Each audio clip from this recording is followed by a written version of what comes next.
আসসালামু আলাইকুম সবাইকে, welcome back to Nisha's diary. চলে এসেছি আপনাদের সাথে শেয়ার করার জন্য নতুন আরও একটি ভিডিও নিয়ে।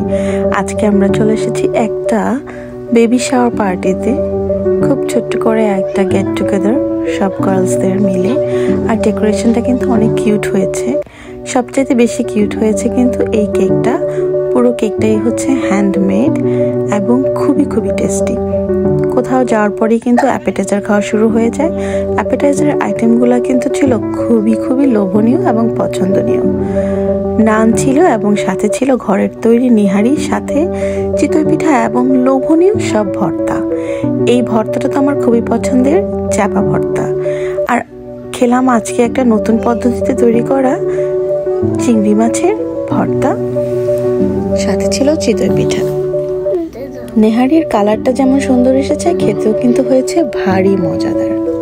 খাবারগুলো দেখে নিশ্চয়ই আপনাদের খেতে ইচ্ছে করছে, তাই না? অবশ্যই চিতই পিঠার সাথে ভর্তা দেখলে সবারই কিন্তু খেতে ইচ্ছে করবে। আর আমার আম্মু বলছিল যে চাপা ভর্তাটা নাকি খুবই মজা হয়েছিল। তো যাই হোক, আমরা সবাই এখন অ্যাপেটাইজার নিয়েছি, সবাই মিলে খাচ্ছিলাম। এরপরে হচ্ছে গিয়ে আলাইনা বেবিদের সাথে অনেক ফান করছিল।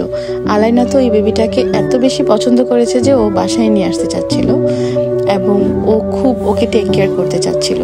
আরও অন্য বেবিদের সাথেও কিন্তু আলাইনা অনেক বেশি ফান করেছে।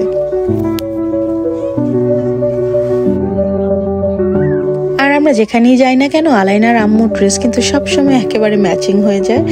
তাই তারা দুজনও খুব সুন্দর করে ফটো সেশন শেষ করে নিল।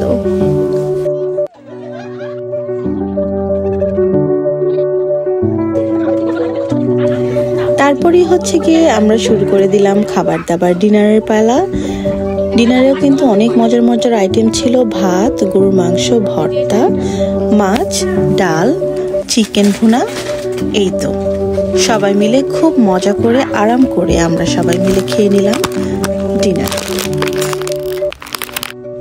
তাছাড়া ডেজার্টেও কিন্তু ছিল খুব মজাদার একটি পায়েস এবং হোমমেড পুডিং। তারপরে আমরা চলে গেলাম হচ্ছে ছোট্ট করে একটু সবাই মিলে একটু ফটো সেশন। সবকিছুর পাশাপাশিও কিন্তু একটু ছিল ইসলামিক আলোচনা সভা, যেটার জন্য মনে আরো বেশি শান্তি লাগছিল। যাই হোক, সবাই মিলে আজকে অনেক বেশি আনন্দ করেছি। সবাই আমরা একসাথে ভালো থাকি এবং সুস্থ থাকি, এই কামনায় কিন্তু আজকের এই ছোট্ট ভিডিওটা শেষ করে দেব। আর অবশ্যই কংগ্রাচুলেশন নিউ মাদারকে, এবং অনেক দোয়া থাকবে সব সময়। আজকের মতো এখানেই ভিডিওটি শেষ করে দেব। আল্লাহ হাফেজ। Keep watching Nisha's diary.